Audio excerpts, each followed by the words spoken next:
নরসিংদীর হাড়িদোয়া নদীতে একসময় বিভিন্ন প্রজাতির মিঠা পানির মাছের বসবাস ছিল। নদীর পানি ব্যবহার হতো কৃষিকাজে। বর্তমানে কলকারখানার বিষাক্ত রাসায়নিক বর্জ্যে নষ্ট হচ্ছে পানি, প্রতিনিয়তই বাড়ছে দূষণ। এ বিষয়ে নরসিংদীর হাড়িদোয়া নদীর পাড় থেকে বিস্তারিত জানাচ্ছেন নরসিংদী প্রতিনিধি সোহাগ মিয়া। নরসিংদীর হাড়িদোয়া নদী এখন প্রায় বিলুপ্তির পথে। এই নদীতে একসময় স্বচ্ছ পানিতে পাওয়া যেত মিঠা পানির মাছ এবং এই নদীর পানি ব্যবহার করে করা হতো কৃষিকাজ।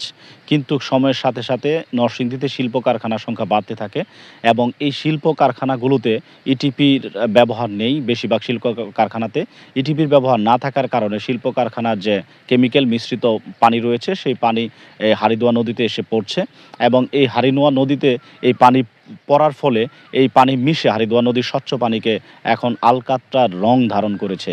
এখন এই হাড়িদোয়া নদীর পানি কারো শরীরে লাগলে যেই জায়গায় লাগে সেখানে চর্মজনিত রোগের দেখা দিচ্ছে। এছাড়াও হাড়িদোয়া নদীর পানিতে এমন দুর্গন্ধ সৃষ্টি হচ্ছে যে দুর্গন্ধের ফলে নদীর পাড়ে যে মানুষ রয়েছে।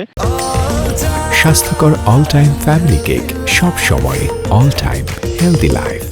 সেই মানুষদের আসলে টিকা অনেকটা দায়ী হয়ে পড়েছে। এখানকার এলাকাবাসীর সাথে আমরা কথা বলেছি যে হাড়িদোয়া নদীকে বাঁচানোর জন্য তারা বরাবরই দাবি জানিয়ে আসছেন, কিন্তু সেইভাবে কোনো উদ্যোগ কর্তৃপক্ষের পক্ষ থেকে নেওয়া তাদের চোখে পড়েনি। নরসিংদী জেলা প্রশাসক কিছুদিন আগে এই হাড়িদোয়া নদীকে বাঁচানোর জন্য একটা চেষ্টা নিলেও সেই চেষ্টা হঠাৎ করেই কিছুটা থমকে আছে। এছাড়াও দখল দূষণ পাশাপাশি যে মানবসৃষ্ট বজ্র রয়েছে সেই বজ্রে হাড়িদোয়া নদীর পাড়ের পরিবেশও নষ্ট হচ্ছে। এই ছিল নরসিংদীর হাড়িদোয়া নদীর পাড় থেকে দূষণের সবশেষ খবর।